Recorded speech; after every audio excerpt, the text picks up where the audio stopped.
Selamat siang Bapak dosen dan teman-teman semuanya. Kami dari kelompok 9 akan menyajikan hasil diskusi kami terkait topik interview atau wawancara, di mana sumber utama buku yang diberikan oleh Bapak dosen yaitu Learning from Strangers yang dituliskan oleh Robert Weiss. Kami kelompok 9 ada saya Daniel Tambunan, ada saudara Evan Daniel Sinaga dan saudari Juliati Seran.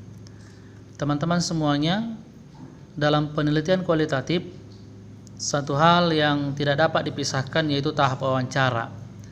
Artinya wawancara itu menjadi bagian yang penting dalam sebuah penelitian kualitatif.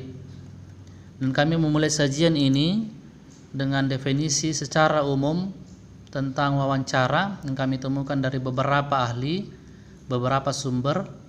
Haris Herdiansa mengatakan bahwa wawancara merupakan sebuah proses interaksi yang dilakukan oleh dua orang atau lebih yang saling terlibat untuk bertanya ataupun menjawab, kemudian saling membagikan informasi, mengemukakan ide, dan lain sebagainya. Kemudian Dr. Nasution mengatakan bahwa wawancara adalah suatu bentuk komunikasi secara verbal dengan tujuan untuk mendapatkan informasi. Tentu ada manfaat melakukan wawancara dalam sebuah penelitian.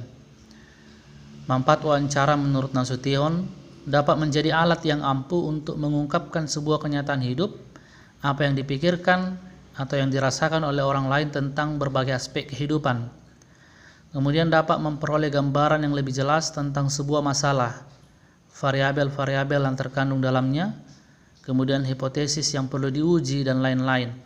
Sehingga kita dapat melakukan penelitian yang lebih sistematis untuk menemukan sejumlah generalisasi atau prinsip yang lebih umum dan objektif. Kesimpulan menurut kelompok kami secara umum, wawancara itu merupakan sebuah bentuk komunikasi dua arah yang di dalamnya dapat berisikan informasi, membagikan dan mengemukakan ide dengan tujuan untuk dapat memahami lebih dalam mengenai sesuatu hal.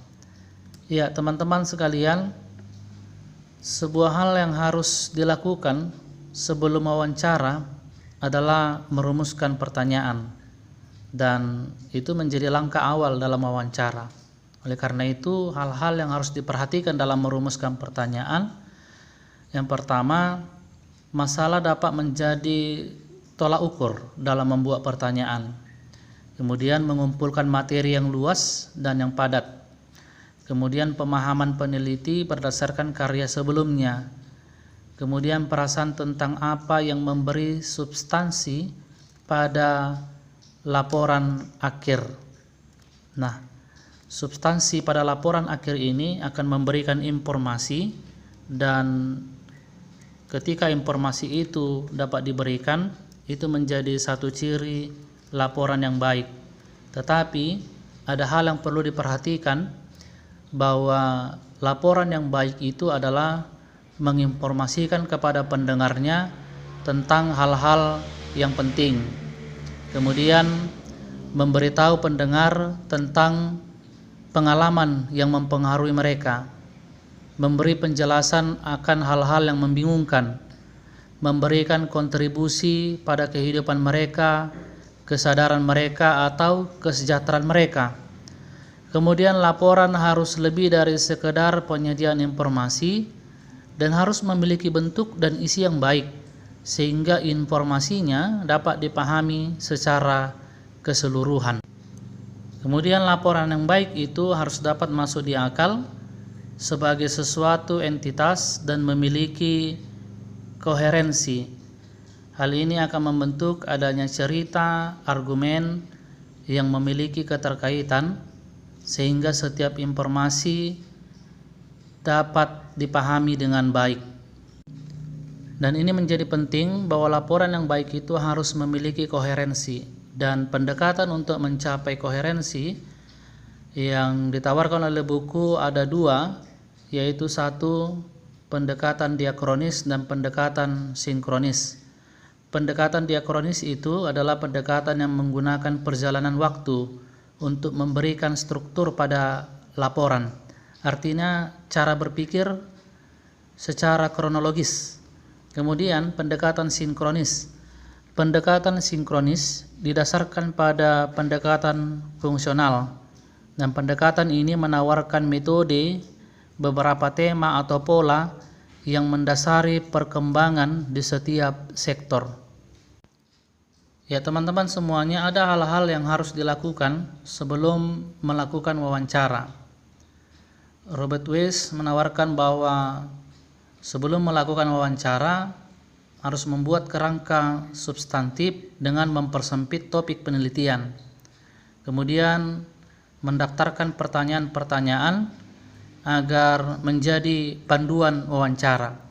Tetapi ada kelebihan dan ada kekurangan jika mendaftarkan pertanyaan ini menjadi panduan wawancara. Kelebihan yang pertama, saat merasa bimbang maka dapat melihat panduan wawancara. Kemudian yang kedua, ini menjadi acuan penilaian saat selesai melakukan wawancara. Tetapi kekurangannya adalah ketika memiliki panduan wawancara maka peneliti terlalu fokus ke panduan dan kurang memperhatikan narasumber. Dan kekurangan yang kedua, panduan yang terlalu padat akan membatasi sebuah wawancara. Bagian yang penting ketika kita selesai melakukan wawancara adalah transkripsi. Apa itu? Yang pertama, setelah mendapat data, lakukan transkripsi, dan ini menjadi langkah untuk mengubah bicara menjadi laporan yang tertulis. Data disalin sebanyak yang dibutuhkan. Jika anggaran terbatas, harus diteliti saat mendengarkan rekaman dan menandai bagian penting sehingga tidak ada kesalahan dalam melakukan transkripsi. Bagian selanjutnya adalah kuantitatif. Dalam penelitian kualitatif, perlu juga untuk memasukkan butir-butir kuantitatif. Tujuannya untuk membuat pernyataan yang lebih tepat dan dapat mudah mengelompokkan populasi responden. Contoh, pengelompokan mereka yang berusia 40 tahun ke bawah dan mereka yang berusia di atas 40 tahun. Bagian selanjutnya, panduan standar dan panduan yang disesuaikan. Artinya, pedoman wawancara standar harus dilakukan untuk wawancara dengan responden yang mewakili suatu populasi. Dan panduan standar wawancara dapat disesuaikan dengan narasumber. Untuk bagian berikutnya kami berikan kepada saudari Juliati Seran. Baik, selanjutnya kita akan membahas tentang wawancara dini sebagai sedang belajar pengalaman. Ketika kita mencoba membayangkan perkembangan dalam situasi yang tidak kita ketahui secara langsung, maka kita biasanya harus mengadaptasi gambaran dari pengalaman yang kita miliki. Nah, biasanya pemahaman yang kita punya atau kita bangun tidak pernah tepat seperti apa yang terjadi.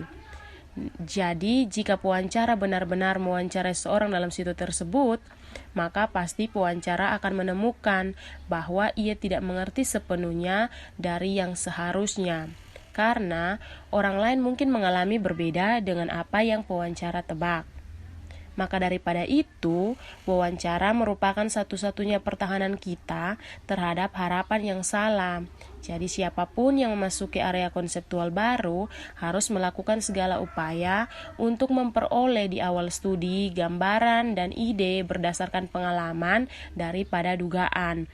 Jadi secepat mungkin penyidik harus melakukan wawancara percontohan. Pewawancara, terutama dalam wawancara percontohan pertama, mungkin mengalami kesulitan di mana sulit untuk berhubungan dengan responden dan sulit untuk mengetahui bagaimana melanjutkannya. Namun, setelah wawancara itu, mungkin segala sesuatunya mulai berjalan pada tempatnya dan pada akhirnya akan menjadi jelas apa yang dianggap penting. Selanjutnya, apakah dapat menggunakan alat perekam dalam wawancara atau tidak? Itu semua tergantung situasi. ada narasumber yang merasa nyaman saja ketika kita menggunakan alat perekam, tetapi ada juga yang akan merasa risih. Bahkan ketika orang-orang tampaknya telah berhenti memperhatikan alat perekam tersebut, mereka dapat merasa dibatasi oleh kehadiran alat perekam itu, dan kemungkinan mereka tidak akan memberikan informasi sensitif yang pewawancara butuhkan. Nah, ada kelebihan dan kekurangan dalam penggunaan alat perekam. Kelebihannya yaitu alat perekam lebih memudahkan pewawancara untuk memperhatikan responden daripada ketika membuat catatan, karena pewawancara tidak perlu khawatir untuk mencerna semua kata-kata dari responden. Yang kedua yaitu alat perekam dapat membuat pewawancara itu lebih fokus kepada responden tanpa harus terpaku untuk menulis data. Yang ketiga yaitu alat perekam dapat menjadi bukti. Jika ada yang bertanya dan meminta bukti dari hasil penelitian tersebut, maka alat perekam itu dapat menjadi bukti. Nah, kekurangannya yaitu yang pertama, data bisa saja hilang. Yang kedua yaitu pikiran pewawancara dapat mengembara karena dia tahu bahwa ada alat perekam yang akan merekam semua informasi yang diberikan oleh responden. Jadi, sebaiknya dapat menggabungkan kedua hal tersebut, yaitu menulis catatan tetapi juga menggunakan alat perekam, sehingga yang perlu dilakukan hanya mencatat poin-poin penting saja, tetapi juga pewawancara dapat memutar kembali rekaman yang sudah direkam tersebut, karena catatan itu tidak pernah menangkap persis apa yang dikatakan oleh narasumber dan hanya cenderung menyederhanakan pola bicara responden. Namun, jika tidak bisa menggunakan alat perekam dalam wawancara, maka pewawancara harus mencoba mengingat apa yang diberitahukan kepada pewawancara selama wawancara berlangsung, dan kemudian tuliskan sedetail mungkin sesegera setelah meninggalkan lokasi wawancara. Selanjutnya yaitu hal-hal yang harus diperhatikan dalam melakukan wawancara. Yang pertama yaitu waktu, kedua jumlah responden yang sama, yang ketiga responden, yang keempat adalah lokasi wawancara. Nah, yang pertama yang kita bahas yaitu waktu wawancara. Nah, kebanyakan studi survei mencoba untuk menjaga wawancara dalam 1 jam atau kurang. Tetapi wawancara kualitatif dapat berlangsung selama 8 jam dengan istirahat. Jika wawancara itu mudah dan berkelanjutan, dan responden itu tertarik dan kooperatif serta materinya itu instruktif, dan jika tidak ada batasan waktu, maka harapan yang masuk akal adalah wawancara akan berlangsung selama 1,5 jam atau 2 jam. Tetapi jika ada ketegangan dalam wawancara karena responden bersikap ambivalen, maka mengadakan wawancara selama 1 jam mungkin merupakan hal yang tepat. Jika pewawancara itu tidak tahu apa yang harus diantisipasi, pewawancara dapat meminta responden untuk merencanakan 1,5 jam dengan opsi untuk mengakhiri lebih awal atau melanjutkan sebentar. Nah, kadang-kadang seorang responden tampaknya itu bersedia untuk melanjutkan lebih lama daripada pewawancara. Ketika pewawancara itu menjadi terlalu lelah sepenuhnya berhubungan dengan apa yang diberitahu dan mungkin harus menjadwalkan wawancara lain, silahkan pewawancara berhenti dan membuat janji lain. Tetapi jika responden itu tempat tinggalnya jauh dan pewawancara tidak siap untuk 2 jam perjalanan atau tidak siap untuk melakukan wawancara beberapa kali, maka pewawancara tidak perlu menjadwalkan ulang, tetapi pewawancara tetap berada selama ada bahan untuk menutupi. Nah, selanjutnya, berapa banyak wawancara dengan responden yang sama? Nah, jika waktu dan biaya daripada pewawancara itu memungkinkan, maka dapat mewawancarai responden itu lebih dari sekali. Pertemuan pertama itu dapat dilakukan untuk membangun kemitraan pewawancara dan responden, untuk dapat saling mengenal, merasakan ritme pertukaran, menetapkan garis besar cerita responden. Jadi ketika mereka bertemu lagi, mereka dapat lebih mengenal satu dengan yang lainnya. Dengan meningkatnya kontak dan meningkatnya kepercayaan pada prosedur penelitian, maka responden itu cenderung lebih bersedia untuk melaporkan sepenuhnya. Tetapi jika waktu dan biaya itu tidak memungkinkan, maka dapat melakukan wawancara satu kali saja. Nah, selanjutnya yaitu membayar responden. Apakah pewawancara perlu untuk membayar responden? Nah, jika memang responden berpenghasilan sangat rendah, kesempatan pembayaran itu dapat menjadi insentif, dan hal ini penting supaya responden dapat berpartisipasi dalam penelitian. Nah, dalam sebuah penelitian dengan responden berpenghasilan menengah, itu dapat memberikan mereka sebagai bentuk hadiah, dan responden dapat berkontribusi terhadap penelitian. Namun harus perlu diingat bahwa pembayaran itu tampaknya tidak membuat perbedaan dalam kesediaan responden untuk berpartisipasi. Jika wawancara berjalan dengan baik, pembayaran sebagian besar itu tidak relevan dengan pengalaman responden, kecuali bagi mereka yang benar-benar membutuhkan. Tapi harus perlu diingat juga bahwa imbalan bagi responden itu adalah wawancara itu sendiri yang dapat ia berikan sebagai kontribusi studi tersebut.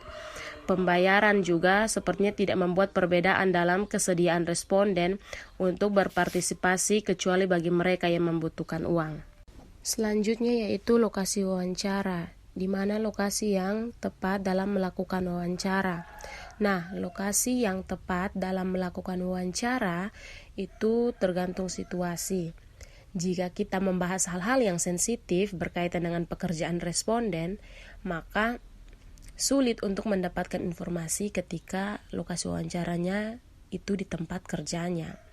Namun, sebagian besar orang akan melakukan wawancara itu di rumah responden, dan beberapa penyidik berpikir bahwa itu merupakan hal yang baik, karena mereka dapat mengamati latar tempat tinggal responden, dapat bertemu dengan anggota keluarga responden, dan dapat mengamati responden dan lebih bisa berinteraksi dengan mereka. Nah, tapi perlu diingat bahwa pada kesempatan yang paling langka, keselamatan pewawancara itu dapat dipertanyakan. Nah, mewawancarai responden di dalam rumah mereka dapat menimbulkan risiko kecil namun nyata, mungkin terutama bagi perempuan. Namun dengan sedikit pengecualian bahwa responden yang telah setuju untuk diwawancarai di rumah mereka biasanya akan berusaha untuk bersikap ramah. Memang sejauh ini respon paling umum terhadap orang asing dalam rumah adalah minat yang ramah dan keinginan untuk membantu. Selanjutnya yaitu wawancara telepon. Wawancara melalui telepon dapat dilakukan dengan alasan ekonomi. Ini membantu pewawancara untuk bertemu dengan responden, atau setidaknya untuk dapat mengidentifikasi diri pewawancara dengan proyek yang diakui oleh responden. Namun, kekurangan dari wawancara melalui telepon yaitu hubungan yang dibangun antara pewawancara dan responden akan dangkal. Sebuah proyek penelitian yang membandingkan telepon dan wawancara tatap muka menemukan bahwa responden telepon memutuskan kontak lebih cepat. Keduanya itu lebih setuju dan lebih mengelak dan lebih berhati-hati tentang harga diri. Jadi sebaiknya melakukan wawancara tatap muka, tetapi jika situasi tidak memungkinkan, maka pilihan terbaik selanjutnya adalah melalui wawancara telepon. Baik, untuk materi selanjutnya akan dilanjutkan oleh saya, yaitu hubungan wawancara. Terkait hubungan wawancara, hal-hal yang harus diperhatikan saat melakukan wawancara antara lain, 1. Membangun kemitraan atau hubungan yang baik dengan narasumber. Kedua, cara pewawancara bertindak dan apa yang dikatakan harus mengkomunikasikan bahwa pewawancara berharap untuk bekerjasama dengan responden dalam proses wawancara. Selanjutnya, terkait hubungan wawancara. Hubungan wawancara adalah kemitraan penelitian antara pewawancara dan responden. Persyaratan kemitraan penelitian ini biasanya tersirat, tetapi jika perlu terjadi kontrak antara pewawancara dan responden, baiknya menyertakan klausul berikut. Yang pertama, pewawancara dan responden akan bekerja sama untuk menghasilkan informasi yang berguna untuk permasalahan dalam penelitian. Yang kedua, pewawancara akan menentukan tempat penelitian dan akan memantau kualitas materi.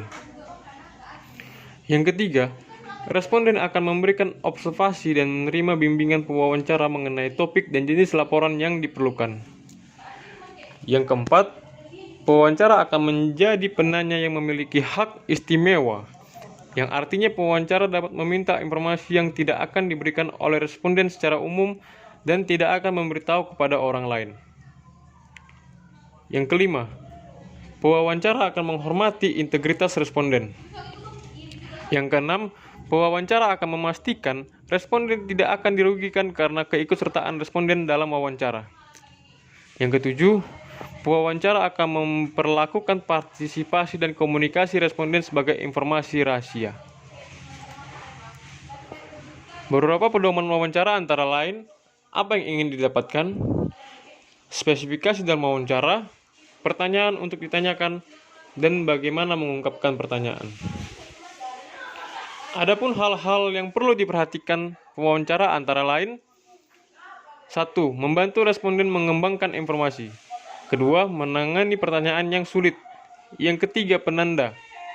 Peneliti dapat menandai beberapa poin penting yang mungkin akan menjadi data. Dan untuk hal-hal yang perlu dihindari dalam wawancara, antara lain: 1. Pewawancara tidak boleh menguasai perbincangan sendiri. Yang kedua, jangan terus menyela saat responden sedang berbicara. Yang ketiga, hindari berbicara tentang diri sendiri. Untuk hal-hal yang harus dilakukan pewawancara, yaitu pertama, memantau informasi yang diberikan oleh informan, dan kedua, mampu mengelola transisi. Selanjutnya, wawancara terbagi menjadi dua hal, yaitu wawancara yang baik dan wawancara yang buruk. Untuk wawancara yang baik itu sendiri dapat dilihat pada dua bentuk, yaitu pertama, bekerja dengan responden untuk menghasilkan materi yang bermanfaat, dan yang kedua, menegosiasikan apa yang akan dilaporkan termohon.